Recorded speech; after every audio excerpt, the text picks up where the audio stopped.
मंगलम भगवान वीरो मंगलम गौतमो गणी मंगलम कुंद कुंदार्यो जैन धर्मोस्तु मंगलम सर्वमंगल मांगल्यम सर्वकल्याणकारकं प्रधानं सर्वधर्माणां जैनं जयतु शासनं। मैं नमो तीर्थनायक को नमो ओंकार वाणी को नमो उन कुंद प्रभु को जिन्होंने ओंकार धारण किए। अहो उपकार जिनवर का कुंद का दिव्य वाणी का जिन कुंद ध्वनि दाता उनका हान स्वामी का।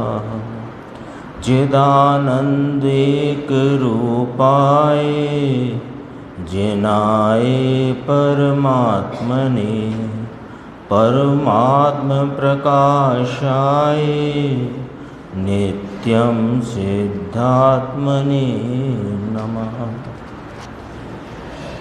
आज अपने श्रुत पंचमी के कुछ दिन बाद परमात्म प्रकाश जो योगेंद्र देव का बहुत ही अध्यात्म से भरा हुआ ग्रंथ है, उसकी स्वाध्याय गुरुदेव के प्रवचन के प्रसारण के रूप में अपनी शुरू हुई है।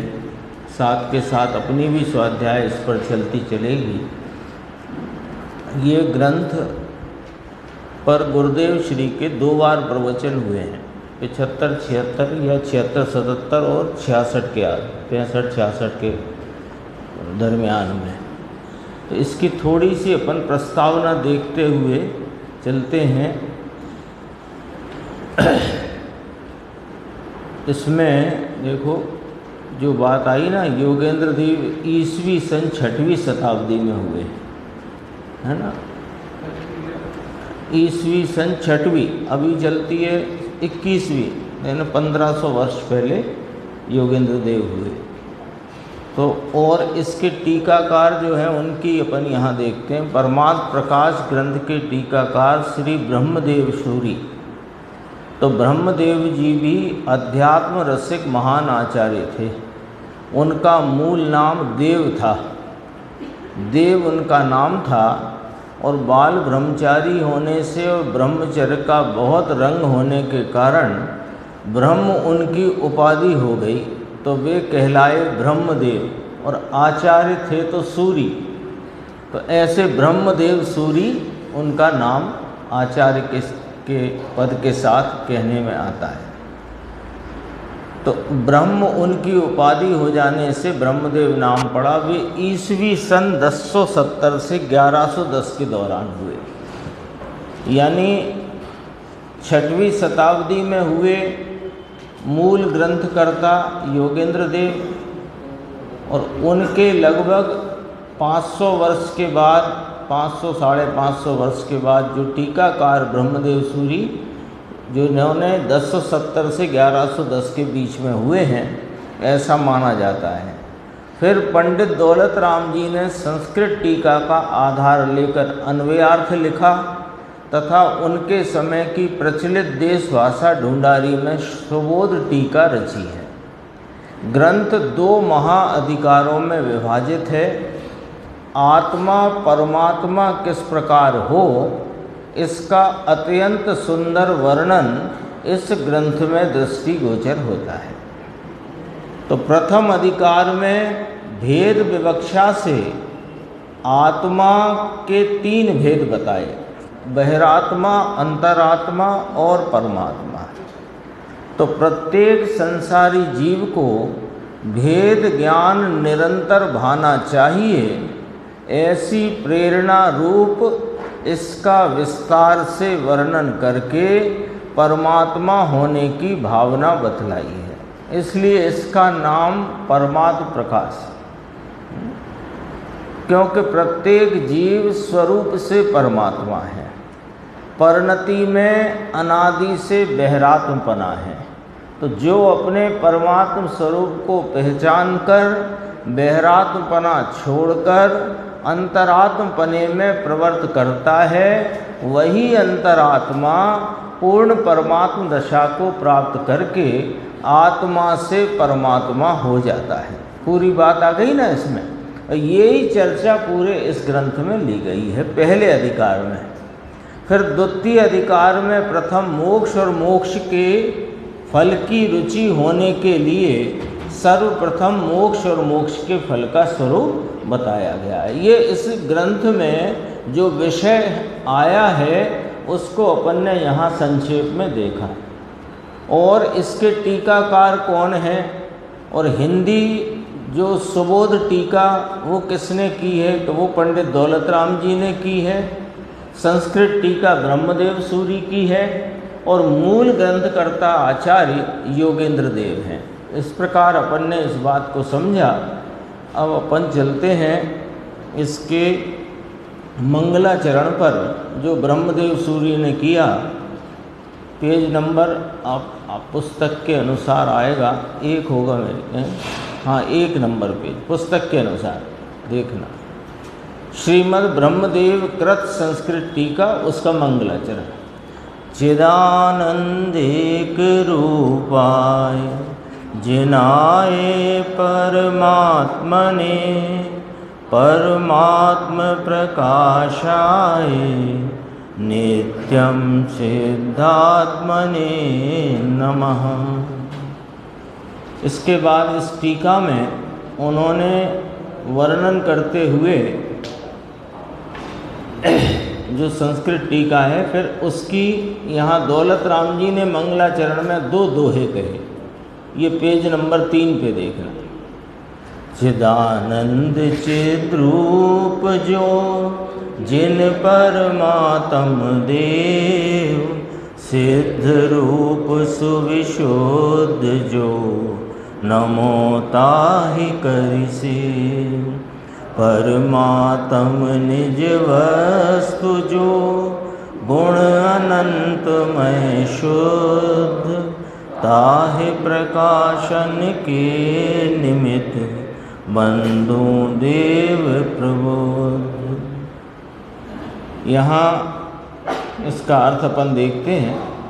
चिदानंद इत्यादि श्लोक का अर्थ कि श्री जिनेश्वर देव शुद्ध परमात्मा आनंद रूप चिदानंद चिद्रूप हैं। जिनेश्वर देव अरिहंत भगवंत सिद्ध भगवंत शुद्ध परमात्मा आनंद रूप चिदानंद चिद्रूप हैं। उनके लिए मेरा सदा काल नमस्कार होए। किस लिए? हेतु भी तो कहो, नमस्कार है ना। इसमें और एक बात यहाँ याद आ गई। इस 7 गाथाएं, जो मूल गाथाएं अभी चलेंगी ना, ये तो अभी हिंदी टीकाकार पंडित दौलत राम जी का मंगलाचरण है, उसका अर्थ चल रहा है। और जो मूल गाथाएं हैं उसमें 7 गाथा तक 5 परमेष्ठियों को स्मरण करके क्रम से नमस्कार किया और उनका स्वरूप बताया। तो यदि अपन देखें तो पहली 7 गाथाओं की स्वाध्याय में अपने को नमोकार मंत्र की स्वाध्याय हो जाएगी। नमोकार मंत्र तो सब पढ़ते हैं ना, तो नमोकार मंत्र पढ़ते हैं, उसका क्या स्वरूप है।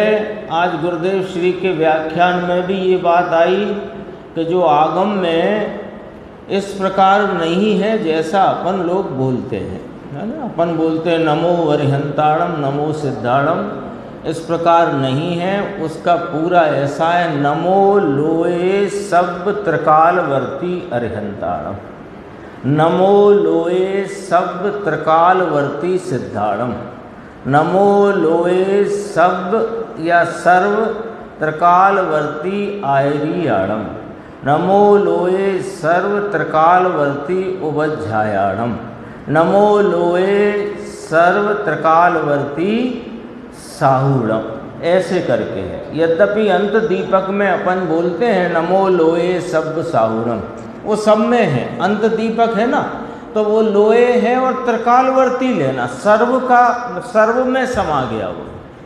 सर्व में नमो लोए सर्व, नमो लोए सब साहूणम कहते हैं ना, तो नमो नमस्कार, लोए सब्बम, लोए सब साहूणम। तो लोए सब दो शब्द जो आए तो लोक के सर्व साधु, ये लोक के सर्व अरिहंत, वो सब आ गया। तो सर्व में त्रिकालवर्ती पना यानी तीनों काल के आ गए। गुरुदेव ने एक बात और कही थी, बहुत सी बात है। एक तो सरल है गुरुदेव का प्रवचन, बहुत सरल। मुकेश भाई कल से आप थोड़ा और आधा घंटे घटा लो, बहुत सरल प्रवचन है, क्योंकि अपन पूरी चर्चा तो नहीं कर पाते हैं, न कर पाएंगे।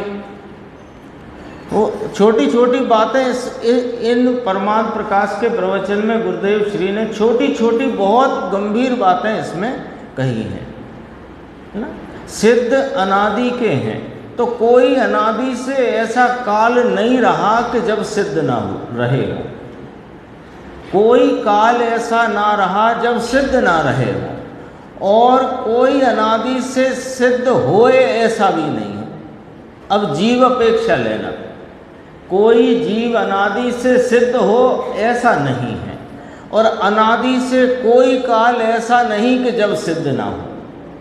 ऐसी अद्भुत कोई वस्तु व्यवस्था है। तो नमोकार मंत्र की भी चर्चा चलेगी इसमें धीरे धीरे।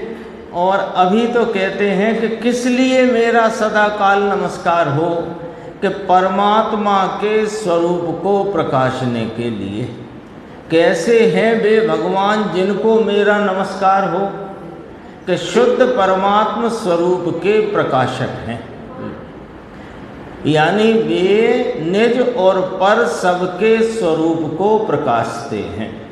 और कैसे हैं सिद्धात्मने, जिनका आत्मा कृत कृत्य है, यानी अब कुछ करने को रहा नहीं, ऐसा उनका आत्मा कृत कृत्य है। कृत माने किया जा चुका, कृत्य माने किए जाने योग्य, जो करना था सो किया जा चुका है। फिर कहा सारांश यह है कि नमस्कार करने योग्य परमात्मा ही है, इसलिए परमात्मा को नमस्कार करके परमात्म प्रकाश नामा ग्रंथ का व्याख्यान करता हूँ। ऐसा हिंदी टीकाकार पंडित दौलत राम जी ने दो दोहे के द्वारा अपनी इस बात को कहा। देखो लिखा ना ऊपर, चिदानंद चिद्रूप जो जिन परमात्म देव, सिद्ध रूप सो विसिद्ध जो, नमो ताहि कर सेव।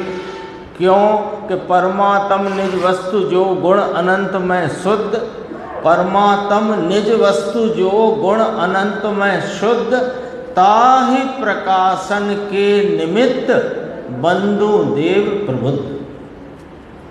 इस एक स्वरूप की बात कही ना, तो स्वरूप को प्रकाशने के लिए, तो स्वरूप में स्वरूप का प्रकाशन कैसे होगा, कि स्वयं पर के प्रकाशन द्वारा।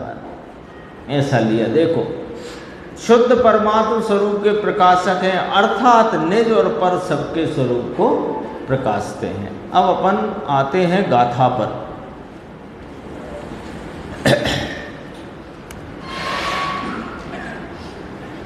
पहली गाथा है पेज नंबर 7।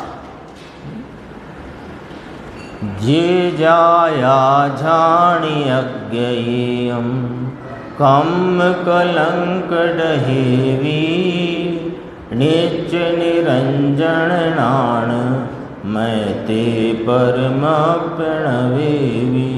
ये भी दोहा रूप में है गाथाएं जो हैं यहाँ। पहली गाथा अपन ने देखी, इसका जो अन्वयार्थ और इसकी भाषा टीका उसको अपन पढ़ते हैं। उस पर गुरुदेव के व्याख्यान आज से प्रारंभ हो गए, कल भी चलेंगे। तो टीका में क्या कहते हैं पंडित जी साहब, ब्रह्मदेव सूरी की जो संस्कृत टीका उसके आधार से हिंदी टीका है ना, ख्याल रखना। अब प्रथम पातनिका के अभिप्राय से व्याख्यान किया जाता है। बीच में एक और यहाँ पर बात आई है, वो मैं बता देता हूँ, आप चाहो तो घर पे पढ़ लेना।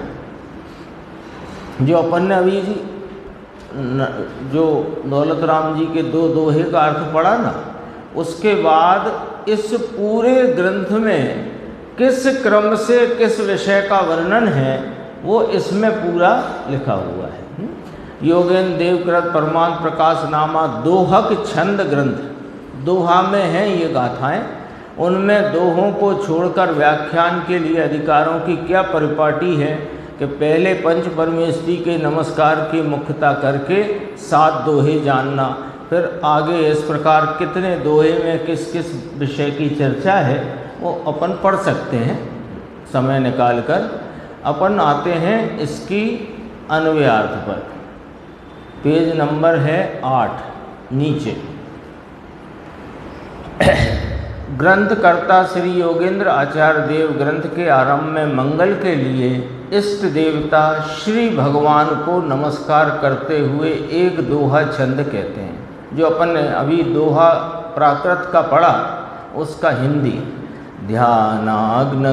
ध्यानाग्नि से कर दहन, कर्म कलंक बन परमात्मा, जो नित्य ज्ञानमय निरंजन है, नमन उनको सदा। ये हरिगीत है शायद, ये दोहा का नहीं है, हरिगीत है।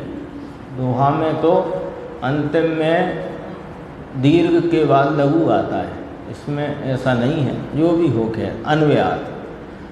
जो भगवान ध्यान रूपी अग्नि से पहले कर्म रूपी मैलों को भस्म करके नित्य निरंजन और ज्ञानमयी सिद्ध परमात्मा हुए हैं, उन सिद्धों को नमस्कार करके मैं परमात्म प्रकाश का व्याख्यान करता हूँ। ये संक्षेप व्याख्यान किया, ये अन्वयार्थ कहा। देखो क्या कहना है कि मैं किसको नमस्कार करता हूँ कि सिद्ध भगवान को नमस्कार करता हूँ। यहाँ क्रम में अपने जो पंच नमस्कार मंत्र है उसमें अरिहंताणम पहले, अरिहंतों को पहले नमस्कार किया, यहाँ सिद्धों को पहले किया। तो देखो सिद्धों को नमस्कार करके मैं परमात्म प्रकाश का व्याख्यान करता हूँ। अब इसमें देखो वे कैसे हैं, अपन ऐसे चल रहे हैं नीचे से ऊपर के। वे कैसे हैं कि नित्य निरंजन और ज्ञानमयी हैं। ये 3 विशेषण देकर आगे जब अपन टीका पढ़ेंगे तो इसमें अन्य मतों का निषेध किया इन 3 पदों से, नित्य निरंजन और ज्ञानमयी। 3 विशेषण आए ना, ये 3 विशेषण से अन्य मत का यहाँ पर निषेध किया, निराकरण किया। तो ये जो नित्य निरंजन ज्ञानमयी अवस्था को प्राप्त सिद्ध भगवंत हैं, इन्होंने क्या किया कि ये सिद्ध हो गए? तो कहा कर्म रूपी मैलों को भस्म करके। कर्म रूपी मैलों को भस्म करके इसमें 3 लिए। संयोग में से 9 कर्म रूप शरीर का अभाव, संयोग में से द्रव्य कर्म का अभाव, और परिणति में से तो भाव कर्म नाम पूर्ण निर्मलता प्रकट हो गई है। तो कैसे हुई वो? कि ध्यान रूपी अग्नि से, ध्यान की अग्नि से। तो ध्यान किसका किया? कि अपने निर्विकल्प स्वरूप ध्यान किसका? कि निर्विकल्प चिदात्म स्वरूप अपने चैतन्य भगवान का, उसका ध्यान करके उस ध्यान रूपी उसे अग्नि की उपमा दी। उस ध्यान की धारा को, जो ध्यान की धारा यानी उपयोग की एकाग्रता, जो उपयोग की एकाग्रता अपने स्वरूप को ध्येय बनाकर वर्तती है, उसे अग्नि की उपमा दी। तो उस अग्नि से क्या किया, कर्म रूपी मैलों को भस्म करके वे सिद्ध हुए हैं। अब इसका भावार्थ देखते हैं अपन। जैसे मेघ पटल से बाहर निकली हुई सूर्य के किरणों की प्रभा प्रबल होती है, बादल आच्छादित हों आसमान में और सूर्य का उदय हो, और उसमें से जो बादलों को चीरती हुई या बादलों को पार करती हुई जो सूर्य के किरणों की प्रवाह है प्रबल होती है, क्योंकि उसमें मेघ पटल हैं तो भी उनको पार करती हुई सूर्य की प्रभा प्रबल है।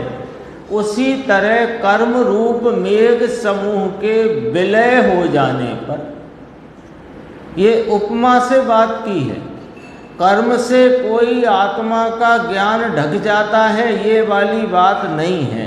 ये निमित्त का ज्ञान कराकर उस निमित्त को उपमा से समझाया है। कर्म रूप मेघ समूह के विलय होने पर अत्यंत निर्मल केवल ज्ञानादि अनंत चतुष्टय की प्रगटता स्वरूप परमात्मा परिणित हुए हैं। वो आत्मा परमात्मा अवस्था रूप से परिणित हुए हैं। किस प्रकार के, अपनी परिणति में अनंत चतुष्टय की प्रगटता रूप है ना, ये आ गया शब्द अनंत चतुष्टय। वो अनंत चतुष्टय कैसा है कि निर्मल केवल ज्ञानादि, केवल ज्ञान, केवल दर्शन, केवल सुख, केवल वीर्य। अनंत चतुष्टय आगे इसमें अर्थ। अनंत चतुष्टय अर्थात अनंत ज्ञान, अनंत दर्शन, अनंत सुख, अनंत वीर्य। ये अनंत चतुष्टय सब प्रकार अंगीकार करने योग्य है। ये अपने को भी यहाँ क्या अंगीकार करना है, साध्य रूप से, आश्रय रूप नहीं, साध्य रूप, प्रकट करने रूप। फिर कहते हैं कि तथा ये जो अनंत चतुष्टय रूप परिणति है, ये लोकालोक के प्रकाशन को समर्थ है। इसमें प्रकट हुआ अनंत दर्शन, अनंत ज्ञान, उसमें लोकालोक, समस्त लोकालोक प्रकाशता है, नाम जानने देखने में आता है।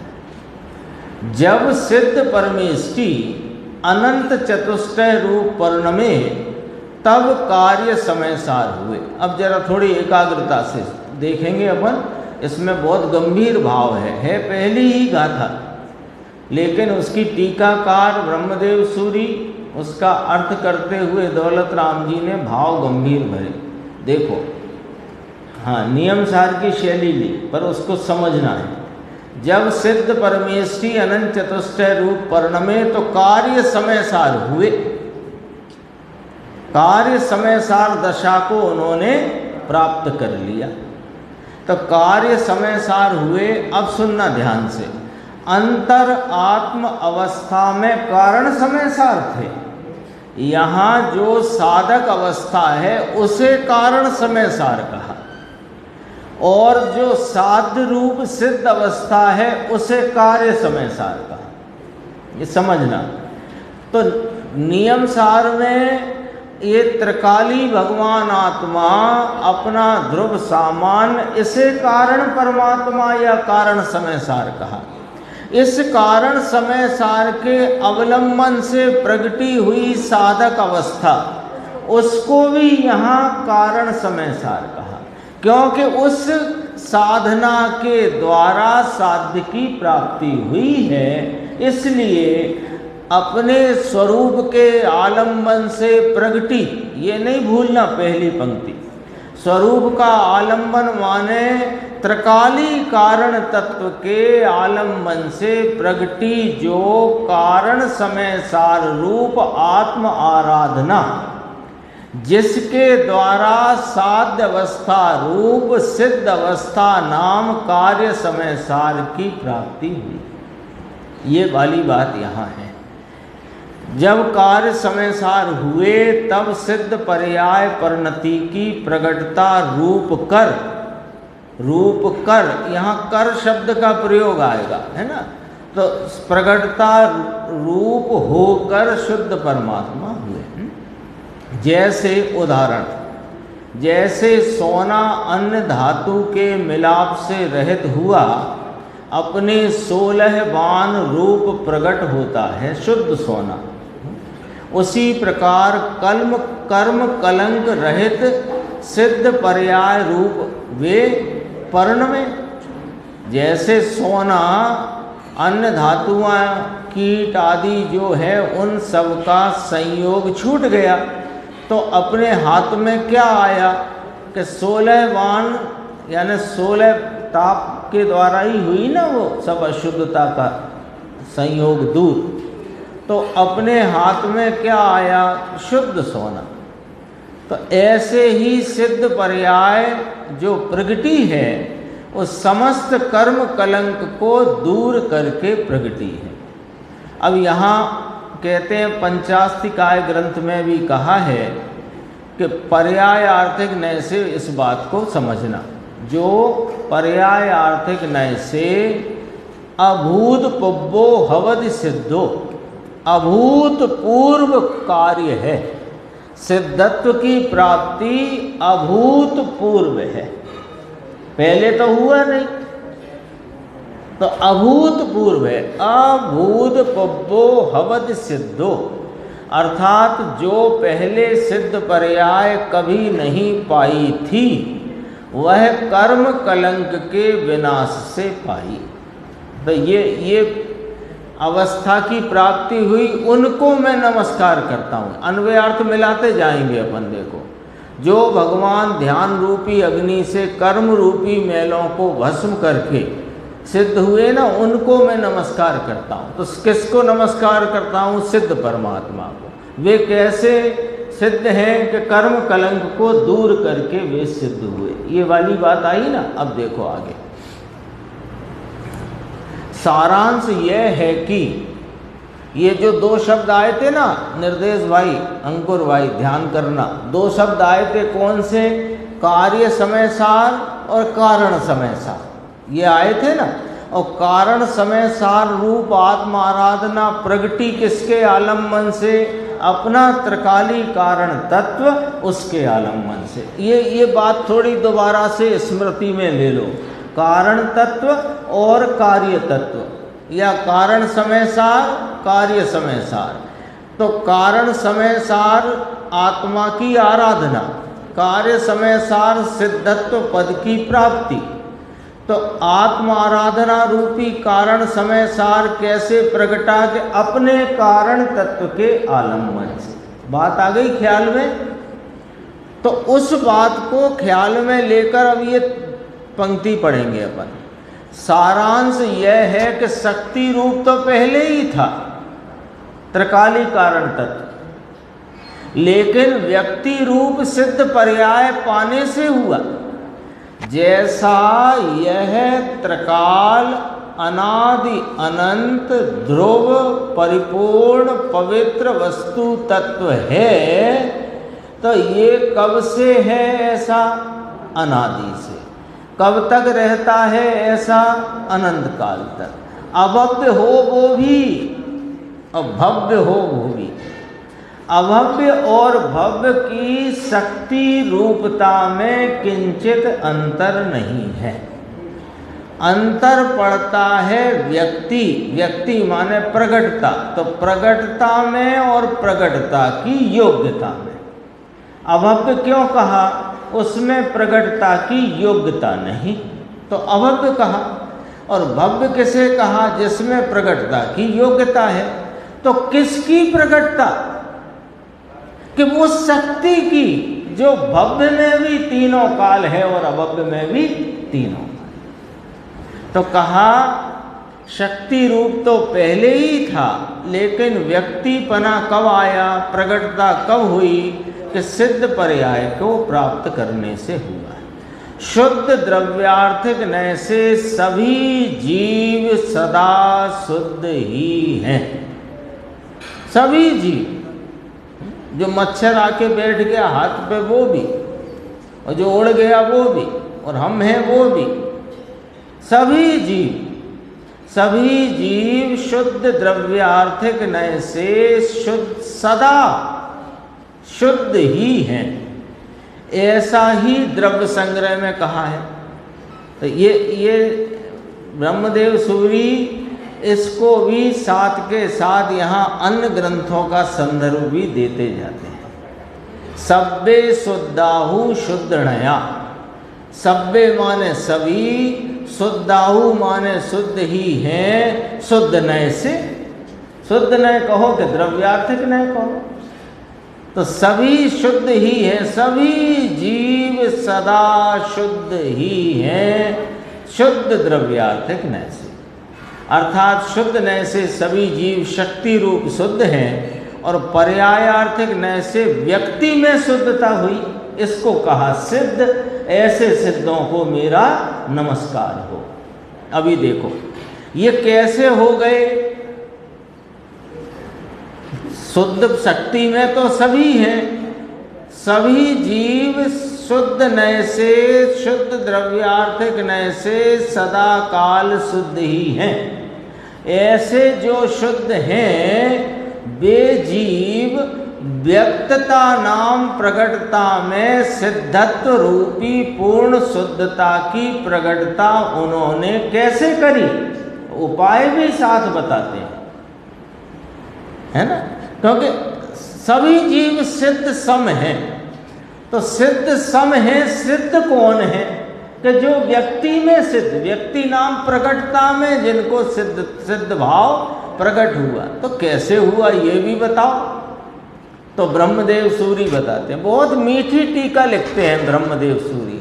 जिन्होंने द्रव्य संग्रह पढ़ा है उनको ख्याल में होगा, ब्रह्मदेव सूरी की टीका बहुत मीठी मधुर टीका होती है, और जयसेन स्वामी की टीका से मिलती जुलती होती है। उनकी भाषा शैली भी जयसेन स्वामी जैसी है। कई बार तो आप यदि टीकाकार का नाम न पढ़ो तो आपको लगेगा ये जयसेन स्वामी की तो टीका नहीं, ऐसा इतनी उनकी शैली मिलती हुई है। देखो क्या कहते हैं,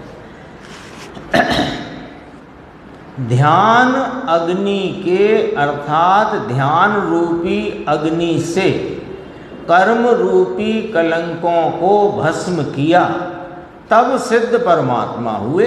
हम सब सिद्ध हैं और वे सिद्ध हुए। हम कारण रूप हैं, वे कार्य हुए।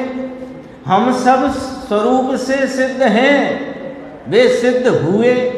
हुए नाम पर्याय में प्रगटता में सिद्ध हुए। तो कैसे हुए प्रभु कि ध्यान अग्नि के द्वारा, ध्यान रूपी अग्नि से कर्म रूपी कलंकों को भस्म किया, तब सिद्ध परमात्मा हुए।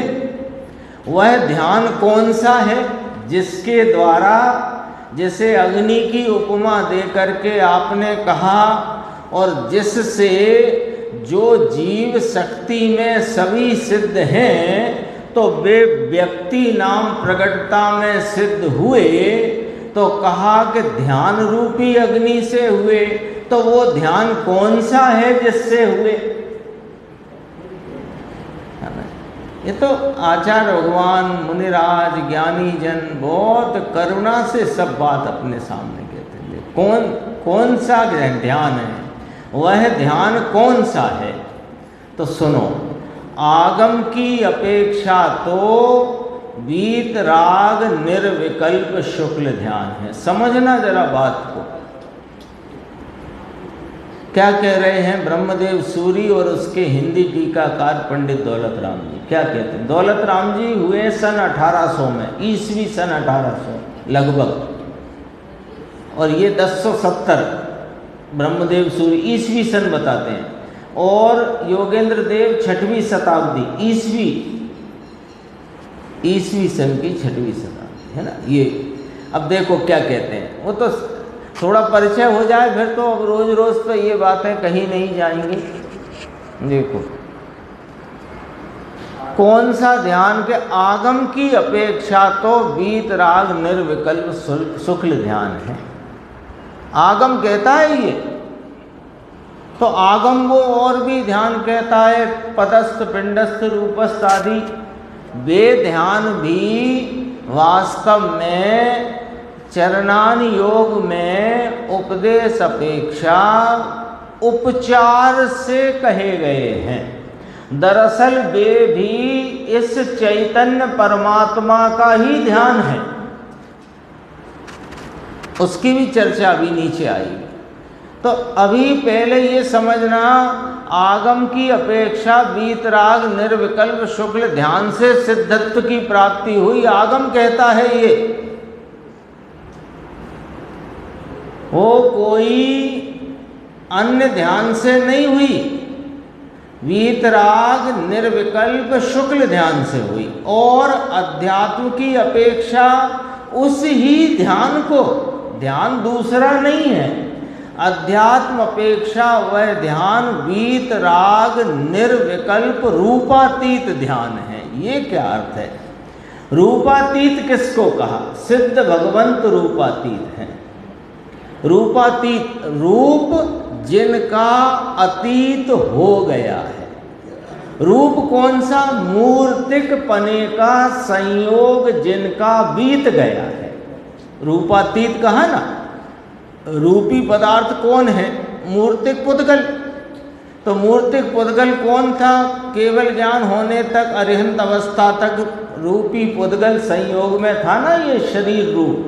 तो इसको भी जो अतीत हो गया है, जो बीत गया है, जिसका संयोग छूट गया है, उस अवस्था को रूपातीत कहते हैं। वो अवस्था है सिद्ध की अवस्था। तो सिद्ध का ध्यान कौन सा? सिद्ध जो त्रिकाल सिद्ध स्वरूप है, उस सिद्ध स्वरूप का ध्यान। ये सिद्ध, वे सिद्ध हुए उनका ध्यान करके नहीं, वे सिद्ध हुए इस सिद्ध का ध्यान करके। तो ये रूपातीत कहा इसको। अध्यात्म अपेक्षा वीतराग निर्विकल्प रूपातीत ध्यान है। तथा दूसरी जगह भी कहा है चरणानुयोग आदि में, पदस्थम इत्यादि। तो इसमें आया पदस्थ, पिंडस्थ, रूपस्थ, रूपातीत, चार आए ना। अब इनका अर्थ समझना जरा, कि नमोकार आदि का जो ध्यान है वह पदस्थ कहलाता है। ठीक है। नमो अरिहंताणम, नमो सिद्धाणम, नमो आर्याणम, नमो वज्रायणम, नमो लोये सब सावणम। 5 पद हैं, अरिहंत सिद्ध आचार्य उपाध्याय साधु। तो ये 5 जो पद हैं, इनका ध्यान, तो पद किसके? ये 5 पद किसके? ये वीतराग निर्विकल्प अपने आत्मा के।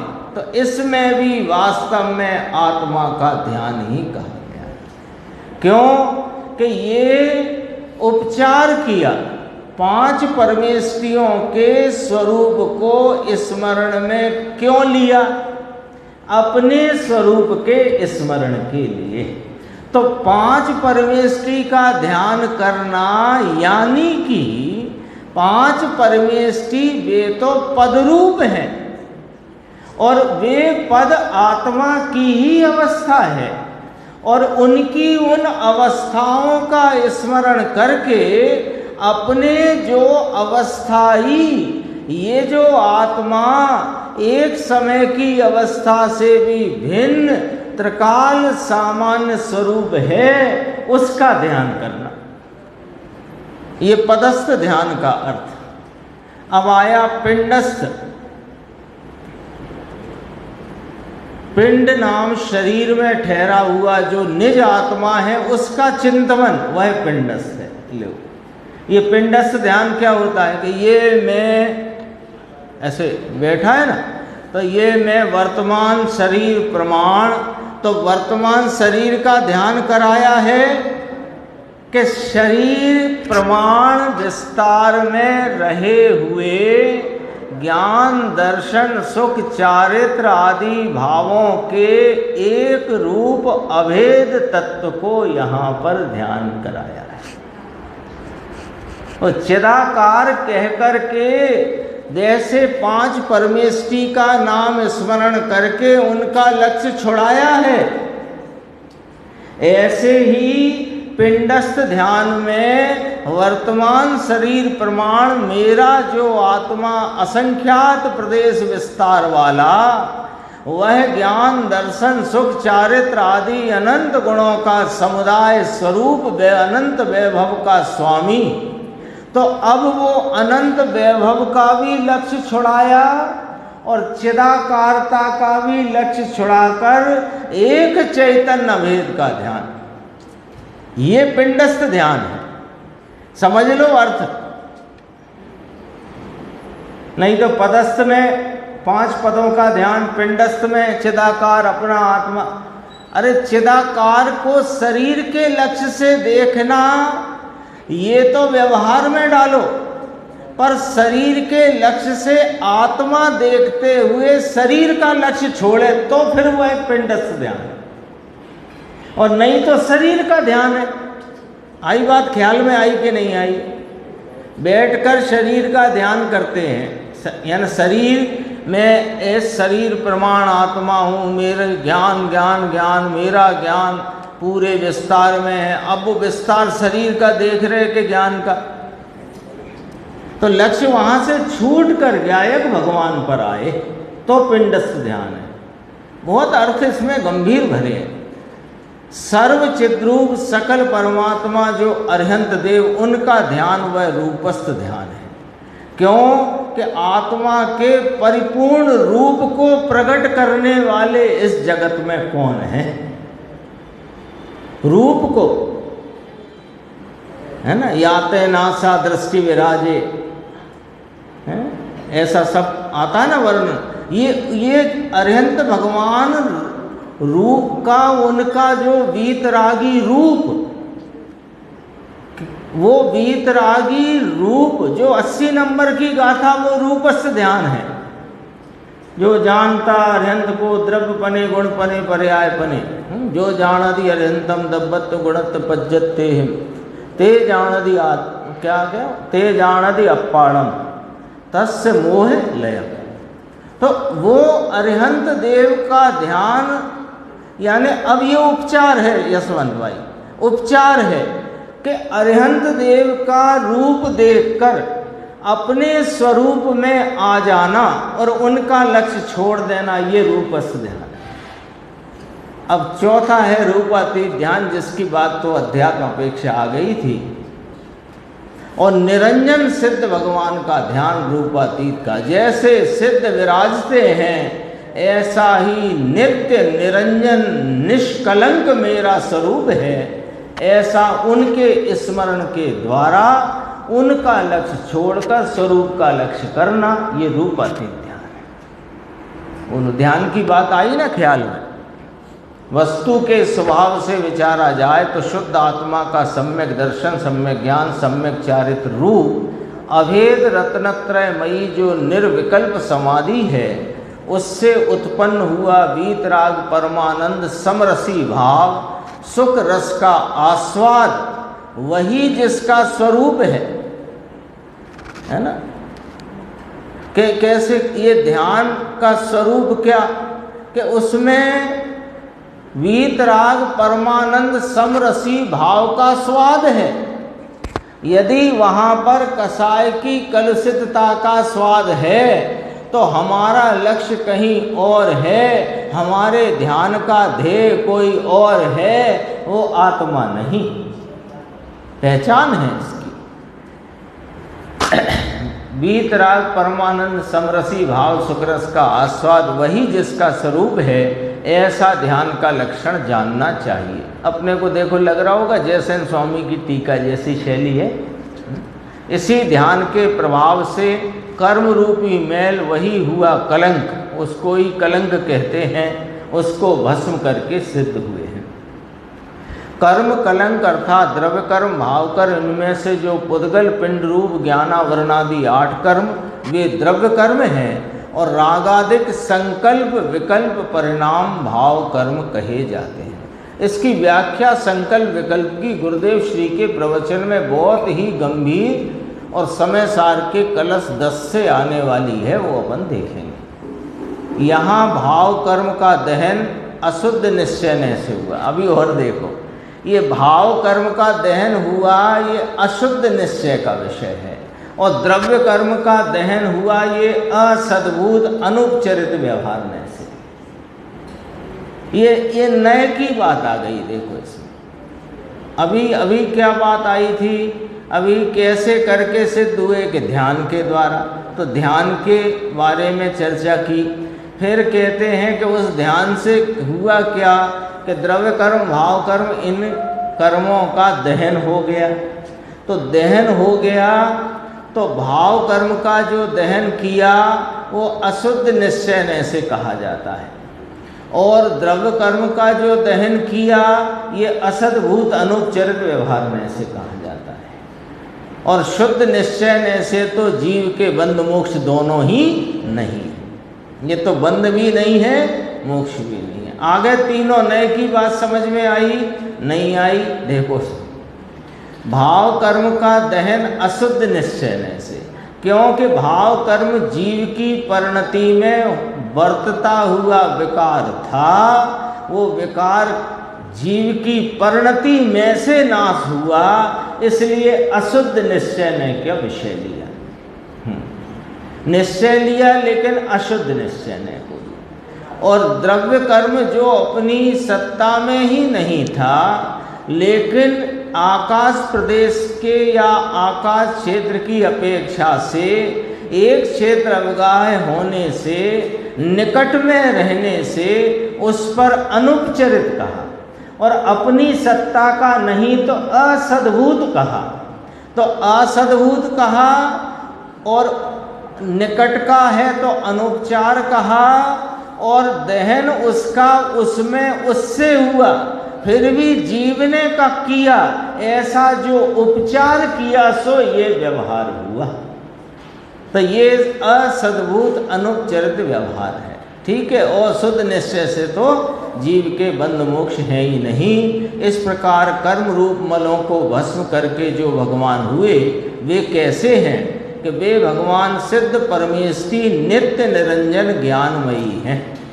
यहाँ पर नित्य जो विशेषण किया है वह एकांतवादी बौद्ध जो आत्मा को नित्य नहीं मानते, क्षणिक मानते हैं, उसको समझाने के लिए किया है। एक आ गया, यानी देखो नयार्थ आ गया, पहले शब्दार्थ आ गया, नयार्थ आ गया, अब मतार्थ चलता है। अब ये मतार्थ की बात चलती है कि नित्य शब्द का प्रयोग क्यों किया, विशेषण का नित्य विशेषण क्यों कहा, कि बौद्धों का निषेध, या जो बौद्ध नित्य नहीं मानते, मात्र क्षणिकपना ही वस्तु का स्वीकार करते हैं, उनको समझाने को किया। द्रव्यार्थिक नय से आत्मा को नित्य कहा है। कैसे? यहाँ ये नय भी आ गया कि द्रव्यार्थिक नय से आत्मा को नित्य कहा। टंकोत कीन अर्थात टाँकी का सा घड़िया सुगठ, टाँकी से जैसे घड़ दिया जाए फिर वो मिटाया नहीं जाता। चौक वोक से लिखो, वार्निश से लिखो तो भी मिट जाता है, टाँकी से खुदा हुआ मिटता नहीं। तो सुगढ़ ज्ञायक एक स्वभाव परम द्रव्य है, ऐसा निश्चय कराने के लिए नित्यपने का निरूपण किया। अब जो नित्य की बात थी ना, उसकी बात कही। अब कहते हैं निरंजनपना। तो निरंजनपने का कथन किया। सो जो नैयायिक मती हैं, नैयायिक मत वाले, वे ऐसा कहते हैं कि 100 कल्प काल व्यतीत हो जाते हैं तो जगत शून्य हो जाता है। सुनना, मान्यताएं कैसी कैसी जगत में फैली हुई हैं।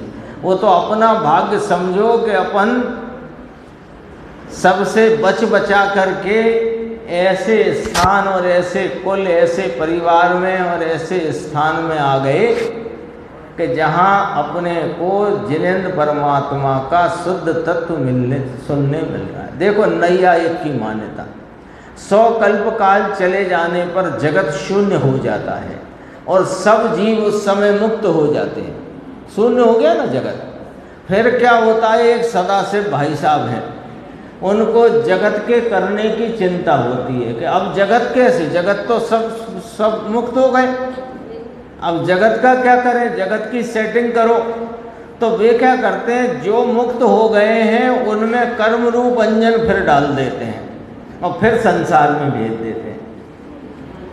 ऐसी नैयायिकों की श्रद्धा है, उनको संबोधने के लिए निरंजन पने का वर्णन किया कि भाव कर्म द्रव्य कर्म नौ कर्म रूप अंजन का संसर्ग सिद्धों के कभी नहीं होता। इसके लिए गुरुदेव बहुत अच्छा उदाहरण देते हैं कि जो चना, हाँ, जो फूल गया, हाँ सिक गया, जो चना सिक गया वो फिर उगता नहीं, फिर उसे बीज के रूप में डालोगे तो उगेगा नहीं, और बिना सिका चना ही उगता है। तो ये सिद्ध भगवंत भाव कर्म द्रव्य कर्म नौ कर्म रूप अंजन का संसर्ग सिद्धों को कभी नहीं होता, इसीलिए सिद्धों को निरंजन ऐसा विशेषण कहा है। अब सांख्यमती क्या मानते हैं, अब एक विशेषण रह गया ना, नित्य हो गया, निरंजन हो गया, अब ज्ञानमयी तीसरा विशेषण क्यों कहा, सुनो। सांख्यमती क्या मानते हैं कि जैसे सोने की अवस्था में, सोना मतलब सोना नहीं हो पहनने वाला नहीं, सोना नींद, सोने की अवस्था में सोते हुए पुरुष को बाह्य पदार्थ का ज्ञान नहीं होता, जैसे नींद में बाह्य पदार्थ का जीव को ज्ञान नहीं होता, ऐसा वे मानते हैं। वैसे ही मुक्त जीवों को बाह्य पदार्थों का ज्ञान नहीं होता। जो मुक्त हो गए जीव, उन्हें कुछ ज्ञान नहीं है, वे तो शून्य हो गए, ऐसा सांख्यमती वेदांती मानते हैं। तो ऐसे जो सिद्ध दशा में ज्ञान का अभाव मानते हैं, उनको प्रतिबोध कराने के लिए तीन जगत तीन कालवर्ती सब पदार्थों का एक समय में ही जिनको जानना है, अर्थात जिसमें समस्त लोकालोक के जानने की शक्ति है, ऐसे ज्ञायकता रूप केवल ज्ञान के स्थापन करने के लिए सिद्धों को ज्ञानमय विशेषण दिया। तीन विशेषण दिए, नित्य, निरंजन और ज्ञानमयी। तो इससे अन्य मतों को मतार्थ प्रस्तुत करके उनका भी निराकरण यहाँ किया गया है। वे भगवान नित्य हैं, निरंजन हैं और ज्ञानमय हैं, ऐसे सिद्ध परमात्माओं को नमस्कार करके ग्रंथ का व्याख्यान करता हूँ। यह नमस्कार शब्द रूप वचन द्रव्य नमस्कार है। और सुनो कि कितना भर दिया, एक गाथा की टीका। सिद्धों को नमस्कार, उसमें सिद्ध कैसे, उनका स्वरूप, सिद्धत्व की प्राप्ति हुई कैसे, शुद्ध द्रव्यार्थिक नए से सब सिद्ध हैं, पर व्यक्तता सिद्ध की कैसे हुई। और ये नमस्कार मैं क्यों करता हूँ, किनको करता हूँ, कि देखो जो सिद्ध भगवंतों का स्वरूप कहा उनको मैं नमस्कार करता हूँ। ये नमस्कार शब्द रूप वचन व द्रव्य नमस्कार है, और केवल ज्ञानादि अनंत गुण स्मरण करना ये भाव नमस्कार है। ये द्रव्य भाव रूप नमस्कार व्यवहार नय से साधक दशा में होता है। सब बात सुन लो भैया, एक एक लाइन इसमें मैं पूरा हाईलाइट करना चाह रहा था, पर वो पता नहीं किस तरह की इसकी वो PDF है और पूरा ही एक कलर हो जाता था, तो फिर मैंने छोड़ दिया वो। देखो, द्रव्य भाव रूप नमस्कार व्यवहार नय से साधक दशा में का, ये पॉइंट याद रखना जरा। द्रव्य रूप भाव रूप नमस्कार साधक दशा में ही है। नंबर 1 के ज्ञानियों को ही वह नमस्कार का द्रव्य नमस्कार भाव नमस्कार घटित होता है, एक बात। दूसरी बात, शुद्ध निश्चय नय से बंध बंधक भाव नहीं। जो मेरा स्वरूप है सो सिद्धों का स्वरूप है, तो शुद्ध निश्चय नय से तो मैं सिद्ध सम हूँ, इसमें बंध बंधक भाव नहीं। वो बंधन करे और बंधन करने वाला और बंधन करने योग्य, ऐसा यहाँ कोई भाव नहीं है। शुद्ध निश्चय से। तो व्यवहारने से है, व्यवहारने से किसको है कि साधक को है। द्रव्य भाव नमस्कार वो ऊपर पढ़ चुके अपन। ऐसे पद खंडना रूप शब्दार्थ कहा टीका में, नए विभाग रूप कथन कहकर नयार्थ भी कहा था ना। भाव कर्म का दहन अशुद्ध निश्चय से, द्रव्य कर्म का दहन असद्भूत अनुपचरित व्यवहार न से और शुद्ध निश्चय न से तो बंध मोक्ष है ही नहीं। तथा बौद्ध नैयायिक और सांख्यादि मत के कथन करने से मतार्थ कहा। इस प्रकार अनंत गुणात्मक सिद्ध परमेश्वरी संसार से मुक्त हुए हैं, यह सिद्धांत का अर्थ प्रसिद्ध ही है। और निरंजन ज्ञानमयी परमात्म द्रव्य आदरने के योग्य है, उपादेय है। ये भावार्थ है। देखो अंत में जो बात कही ना, शुद्ध निश्चय न से ये बंध बंधक भाव नहीं है। तो बंध बंधक भाव नहीं है, ये परमात्म द्रव्य जो सिद्ध परमात्मा को नमस्कार करके उस परमात्म पद को प्राप्त, उस अवस्था को याद करके अपना जो परमात्म द्रव्य स्वरूप है वह आदरने के योग्य है, वही उपादेय है। ये भावार्थ है। आया समझ में? शब्दार्थ, फिर कहा नयार्थ, मतार्थ, फिर कहा भावार्थ। इस तरह शब्द, नए, मत, आगम, भावार्थ व्याख्यान के अवसर पर सब जान लेना। अपना समय भी हो चुका है। जो गुरुदेव ने जो पॉइंट लिए थे आज, उनको अपन आगे की स्वाध्याय में समाहित करके फिर इसकी आगे चर्चा करें।